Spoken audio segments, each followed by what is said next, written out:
Hello, Scorpio. Welcome to the Plaid Sheep Oracle. Your reading is about money, denari, from the Vera, Sibilla, Italiana Oracle. And I want to stress this, not simply resources, but money, specifically. The scene underlying this is viaggio, so the journey. There's going to be a full moon in Taurus on Friday. I'm recording this on a Wednesday. It will be published on the Thursday before, if you're watching it when I post it. So moon in Taurus, sun in Scorpio, a kind of culmination energy. And there's a journey to be made here. The unseen underlying is il vedovo, the widower. You got it, right? You got to bury something. Something needs to be allowed to die and be buried.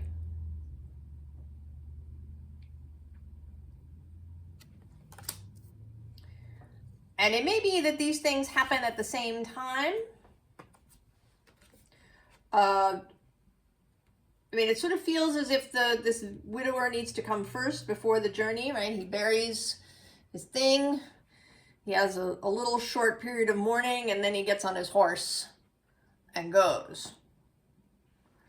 But it may be that the two things happen kind of concurrently. There's also the fact that these are both number 3. And that's going to come up again as we go, Scorpio. A journey around money and around money mindset. This is where it all begins, always, isn't it? In the mind. No matter what the entanglement, that's where it starts. With a set of beliefs and judgments around a particular topic. And there's so many around money. In the spiritual community, we like to expand the idea of wealth to everything, to friends, to all kinds of resources, to time, to energy, all of these things. And this is all very beautiful and absolutely true. All of these things are wealth. We must not put money in a corner, because sometimes that's what it feels like when we talk about that. We say money and then we immediately move on to these other things. Like we can kind of gloss over money. We can not talk about it very much. And that's true in general. We don't talk about money. I mean, we see it. There is certainly conspicuous wealth. But there is also something, taboo about talking about money. Doubly so in the spiritual sphere. But this reading is about money. Below this, we have the Ace of Pentacles, giant coin. Below that is the 4 of Pentacles, or like digging, hard labor. Hard labor, and done in this kind of poverty space. You're just wearing a loincloth. The dirt is hard. You're alone, digging for this money. But then below that, and I sort of envision this as being right behind him, this 9 of Pentacles, which is independent wealth. It's mastery over the earth and the money element. And then below all of these is the devil. And we'll come back to him a little bit later. bottom of the deck is this Knight of Cups. And you could sort of see this two ways, generally. One, this poor guy is riding in the rain, he's soaked through, it's a, you know, symbol of grief, of loss, you know, being kind of bedraggled, right? People after they've been out in the rain, or you can see him as riding around and heaven just filling his cup everywhere he goes. What is your relationship to money?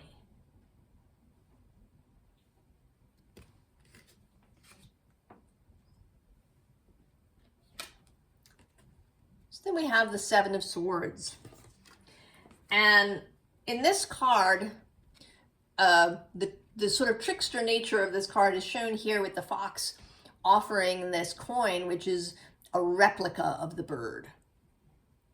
So it's not the real bird, it's just a replica.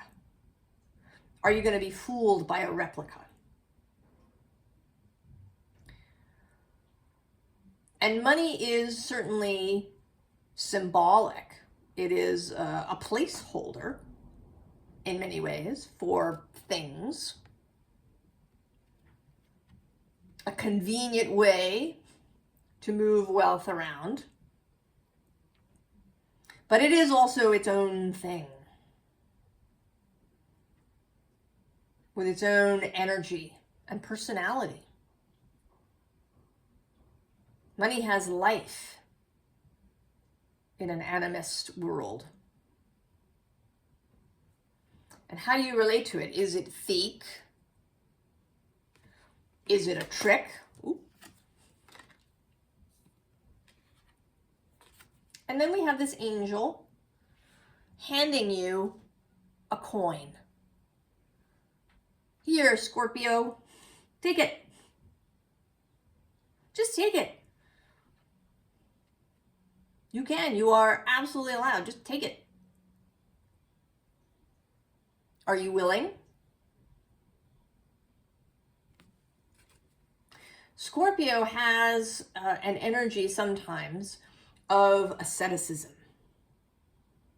in the way that Taurus has an energy of abundance and can tip over into sort of gluttony and having too much, to being, you know, sort of cluttered and overloaded. That's a Taurus shadow aspect.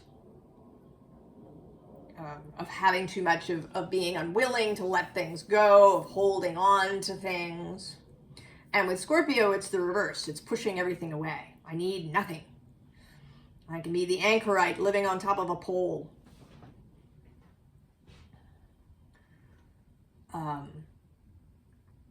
So by balancing these things, because the next card we have is the King of Pentacles, traditionally Taurus's card. How to be in right and powerful and sovereign relationship with money.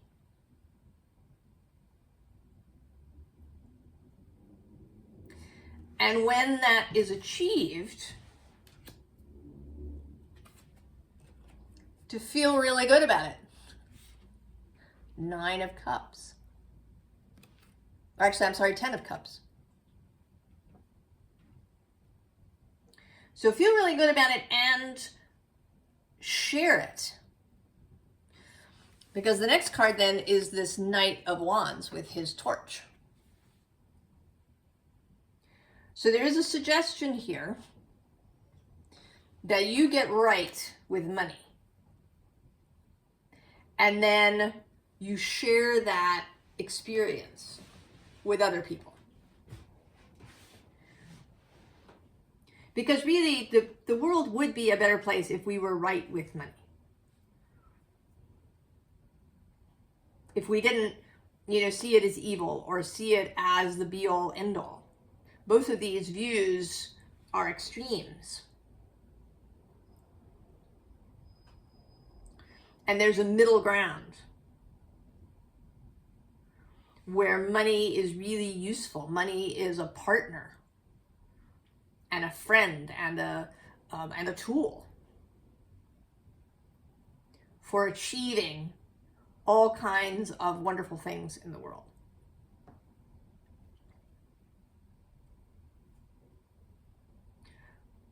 But we need to be in right relationship with it for that to work out.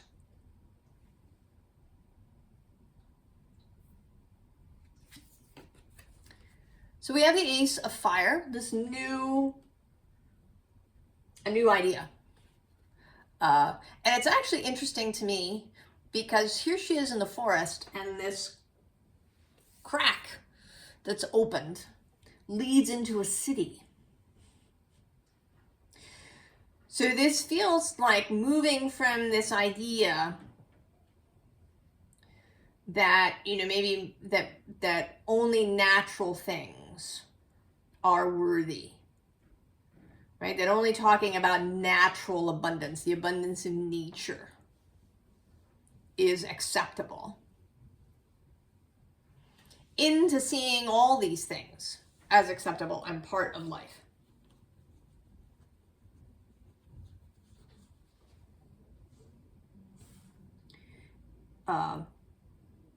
To see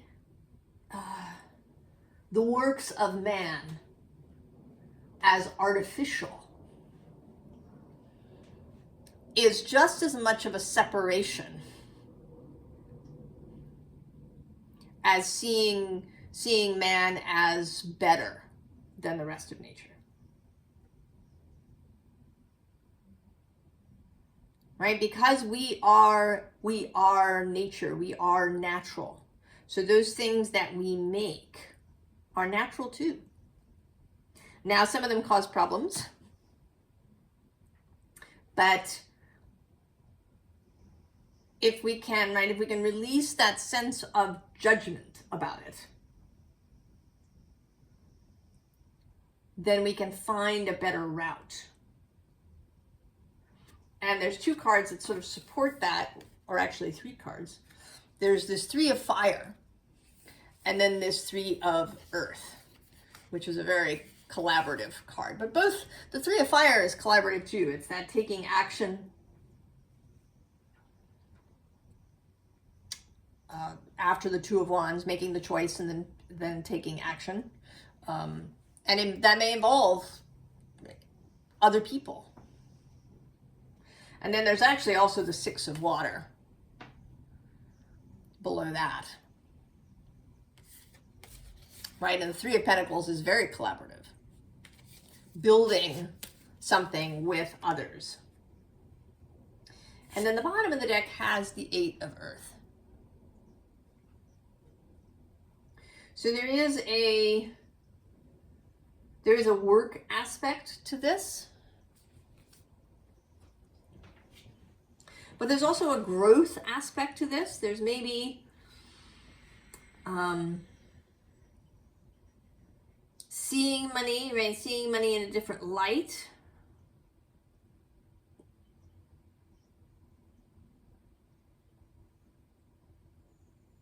Having a relationship or a different relationship than you have with your salary, perhaps. Or, you know, what comes into you if you have your own business. Or in any way,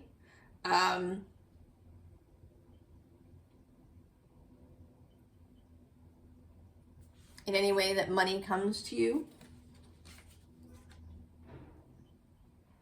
To also maybe separate that, you know, it isn't necessarily about earning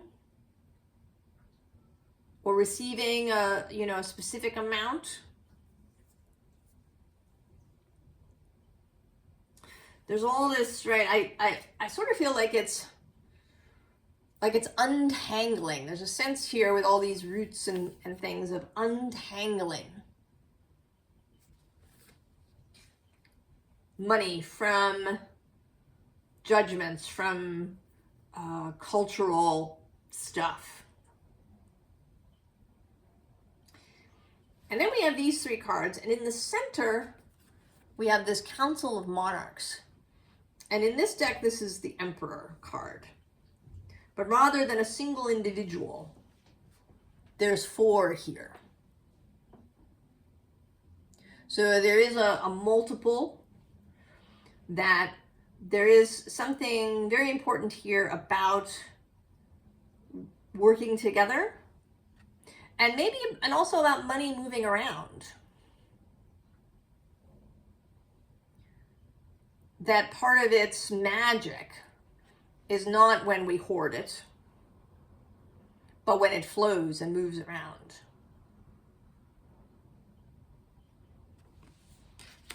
Now, on either side of this, on the one side, we have the Lovers, which is making choices from love, from desire, from a heart-centered place, from joy.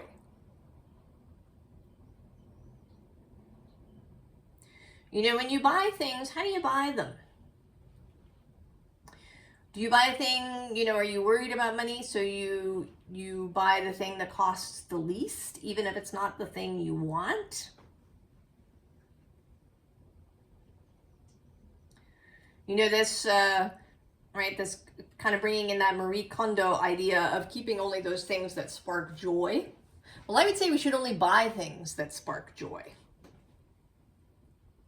Even when we're talking about mundane things, right? That the toilet brush that you buy should please you in some way.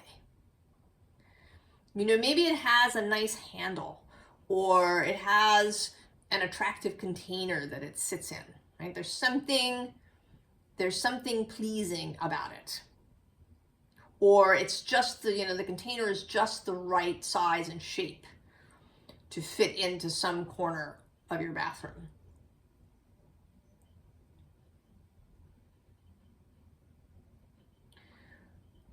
To be mindful about how you spend money.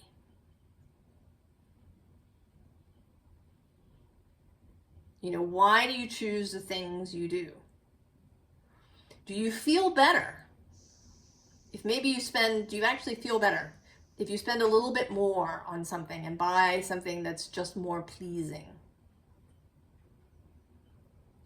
Or if maybe you spend a little more because you buy it from an Etsy shop instead of from, you know, the Target. Or because you've shopped at the farmer's market. So you feel really good about who you're supporting in that way, even though maybe you've spent more money. Can you see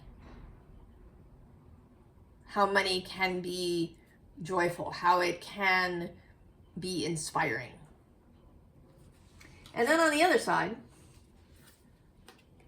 the devil reappears.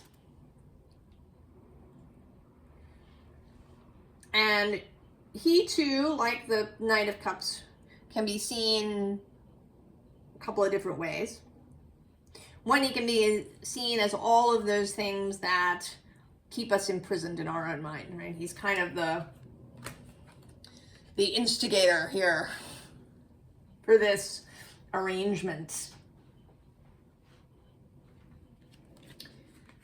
But he's also the adversary to the status quo.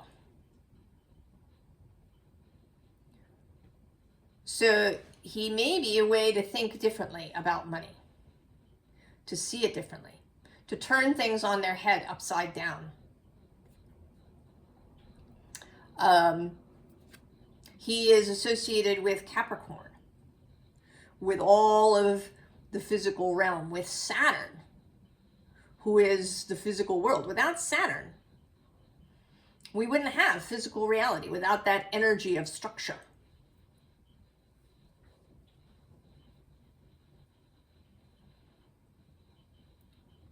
And of course, Pluto, as a side note, is about to leave Capricorn and enter Aquarius. And Pluto is one of your guides along with Mars. And he and Mars are having this serious conversation as well. Starting Cancer, Capricorn, and then moving to Leo, Aquarius.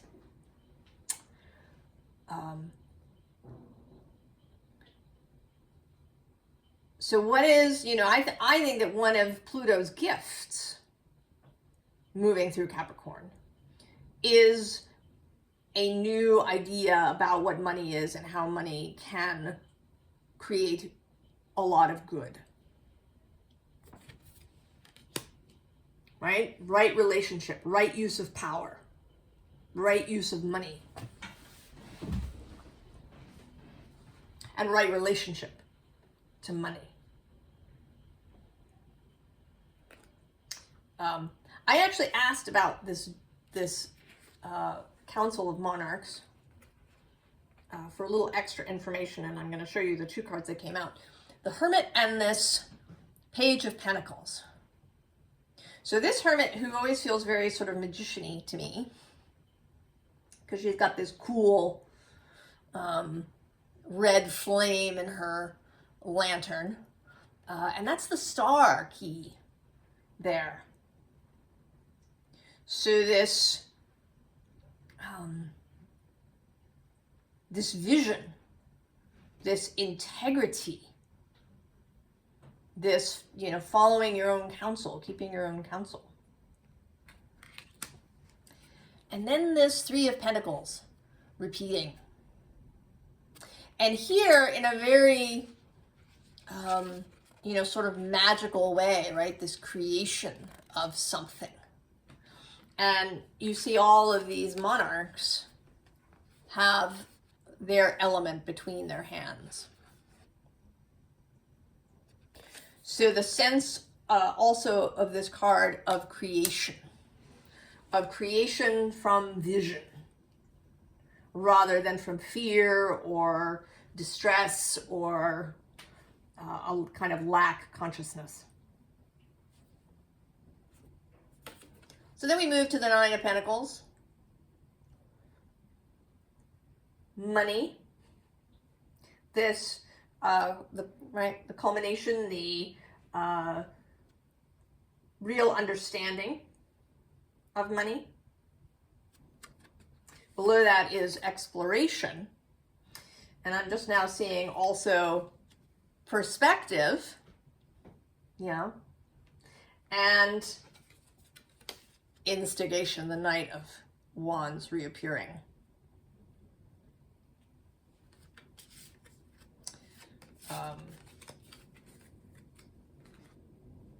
And here, actually below him, I'm going to go one more to this. Oh, I have to go two more. There's this Valor card of leadership, right? Leading the way with courage. And then below that is the King of Pentacles with power and the Devil. And actually, I have to go one more. Oh, I have to go two more. Oh my goodness, I'm going to have to stop. The Knight of Cups reappearing. And then there you are. There's your card, Scorpio.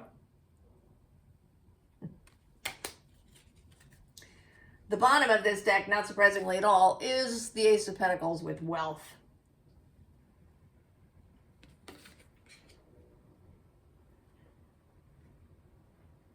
So there is a real call here to do this, to take this journey for yourself, and then to spread it.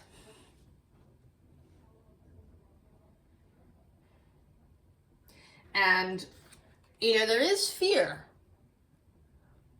There's so much fear. And you may be feeling it for yourself. Fear around money. I've certainly felt it. I think everybody living in the modern world has felt, I think, fear around money.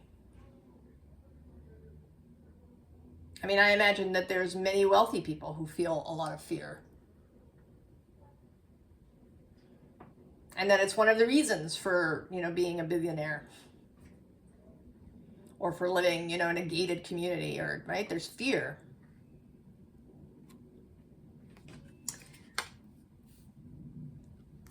But there's also, right, you have leadership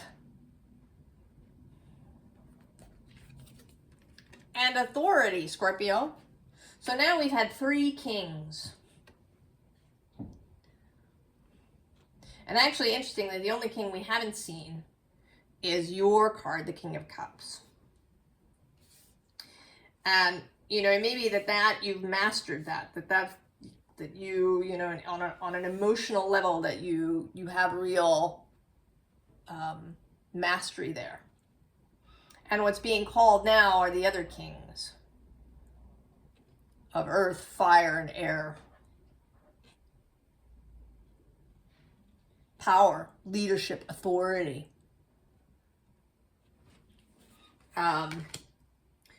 With Pluto's move into Aquarius, he's now going to be conjuncting, squaring, and opposing the fixed signs, right? He's squaring Scorpio and Taurus and opposing Leo.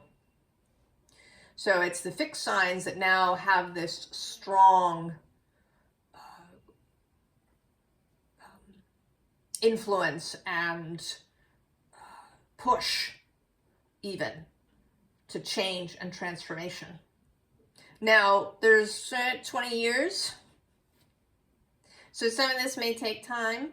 This is not, I think, something that, is going to happen overnight. Societal change does generally take time. And I think that's okay. This doesn't have to be an instantaneous transformation all over the globe. But we do end here this row with change. And I think that, the fixed signs are normally seen as the holders, right? The cardinal signs initiate, then the fixed signs hold that space, and then the mutable signs make some changes, and then it starts over again. I think that with this Plutonic shift, that in some particular areas, the fixed signs are going to lead the way.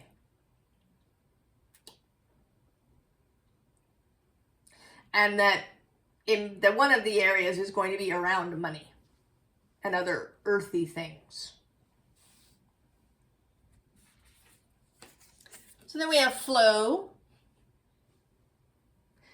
the ability to move with this, to flow, to take the lead. Below that is freedom.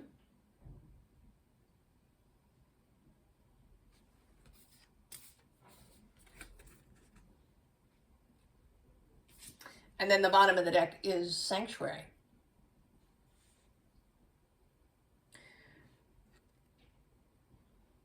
So I think it's also, right, a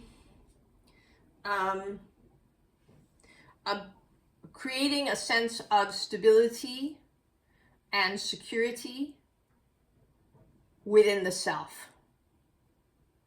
That is part of the gift of the King of Pentacles. As much as we want a really great relationship with money, to dance with money, to enjoy it, to be inspired, to do what we love, to send money to all the places that we love and people who are doing inspiring work. There is also a sense of feeling stable as you are. That there isn't an absolute need. You don't need $1 million in the bank to feel safe.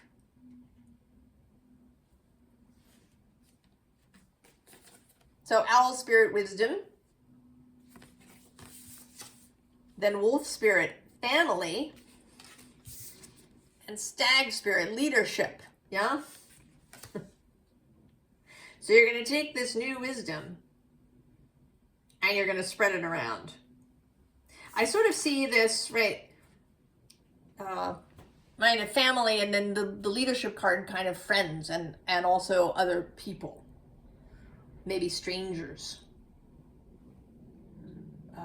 You know, I don't know how this is going to work out for you. It may be just that you operate by example in your own life and that people get to see it and learn just by being around you. Or if you're going to, you know, end up teaching a class or a workshop, or you're writing a book or posting things on YouTube, or, you know, I don't know what I think it'll be different for everybody, what this spreading this new understanding that you have is going to look like. But there is this feeling of leadership. And maybe it starts, you know, in your family, and maybe that is the primary place. Because it could be that your family has a lack consciousness. Maybe you grew up with that, and so now you're moving through it. You know, or it's your spouse, or you want to teach your children these expansive ideas about money and what they can do and have.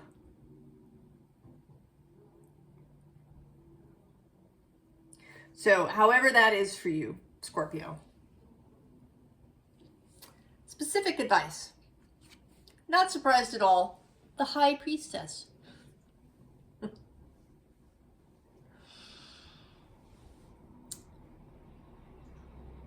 Using your intuitive gifts, your connection to spirit, your connection to source, your connection to your own knowing, to make this journey and then further to make decisions around money.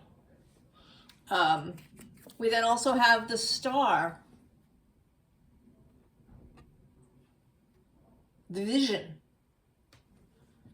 and also this Page of Wands, right? That's that exploratory energy. The bottom of the deck has another 3, the 3 of Cups. And I actually didn't show it. When I got all the way down to Death in this deck, below Death was the 3 of Swords. So I think Cups, Swords, Pentacles, and Wands, all of the 3s have come out, have been seen, have made themselves visible.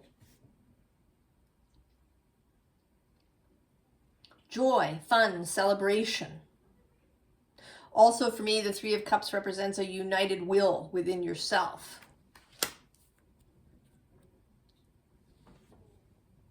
That you discover all those places where you've got issues and tightness around money.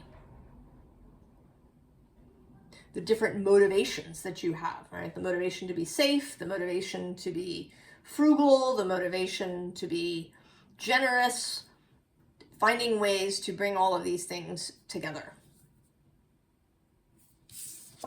And so the Page of Cups, a fresh and innocent idea about money. A wonder and awe-filled and curious relationship with money. Get curious. Be open to the options. See the options. Don't close things off. Even if you haven't experienced something in your life, it doesn't mean that it cannot happen.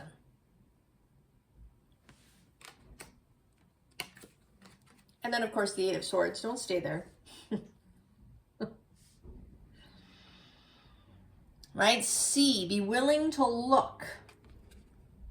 Right? Be willing to remove this blindfold, to lift your head and open your eyes and see that you can just step out from in between the swords.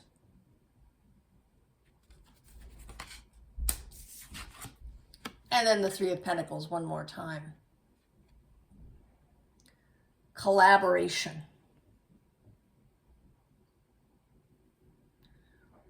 Be open to working with others. I mean, maybe this means getting together some kind of,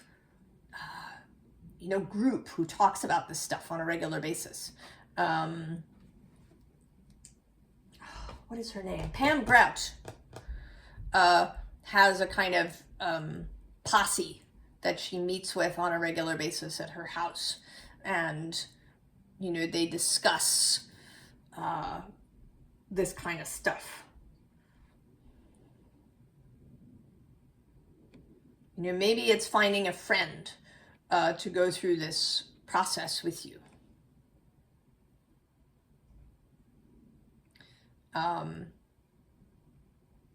Maybe it's taking a workshop together.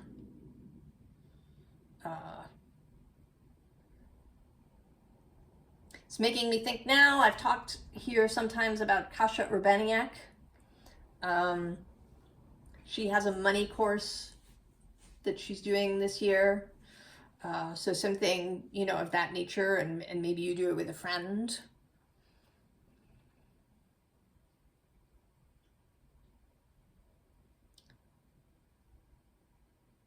Maybe you join up money with somebody for a project. Whatever this is, be open to collaboration, to stuff coming in. It may also be, right, working with your own guides, your own soul, right, with this priestess energy. To build the temple, to build what you wish to build, Scorpio. Oh, leading the way with money, Scorpio.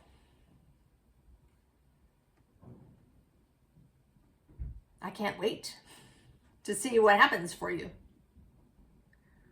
I wish you the very, very best, Scorpio. And I'll see you next time. So long.